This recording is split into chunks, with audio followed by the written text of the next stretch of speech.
Je m'appelle Mathieu Fortin et je vais vous lire un extrait d'un roman d'horreur pour adolescents qui s'intitule Survivras-tu à la nuit de l'horreur? Voici donc le prologue. Antoine Marceau passe une main dans ses cheveux clairsemés en regardant la photo posée sur son étagère. On l'y voit, fier, près de son fils Charles lors de la remise de diplôme de 2019. Ce dernier avait réussi sa maîtrise en finance avec brio. Le jeune homme avait ensuite commencé à travailler dans une grande firme d'investissement et s'en tirait bien.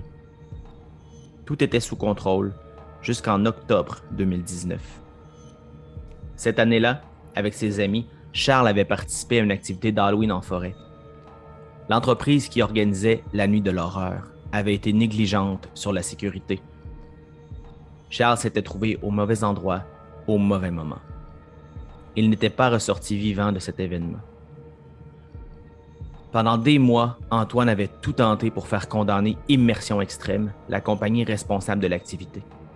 Sans succès. L'enquête avait conclu que Charles n'avait pas respecté les règlements de la soirée. L'entreprise s'en tirait indemne.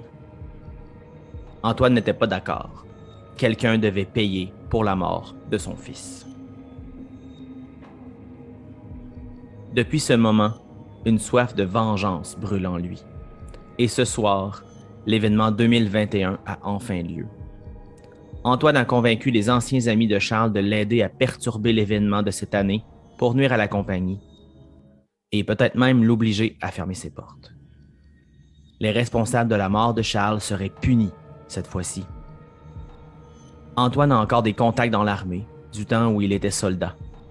Il a pu obtenir des brouilleurs d'ondes pour déranger les communications et le repérage des participants. Les copains de Charles, eux, s'occuperaient de distribuer des stimulants très puissants à certains jeunes un peu partout sur le terrain. Des dérapages s'en suivront certainement. Antoine est conscient qu'il y aura des blessés. C'est pour lui acceptable si cela lui permet de faire payer ceux qui lui ont enlevé son fils. Tous les soirs, Antoine se recueille dans la chambre de Charles en espérant qu'il ait trouvé le repos. Il ignore que l'esprit de Charles attend, lui aussi, cette soirée. L'âme du jeune homme a trouvé une porte qu'elle pourrait emprunter pour faire payer les responsables de sa mort. Il suffit que la bonne adolescente se trouve assez près des bonnes personnes pour qu'il puisse passer du monde des morts à celui des vivants. Pendant la nuit de l'horreur, le père et le fils espèrent assouvir leur vengeance. Et ils ne sont pas seuls.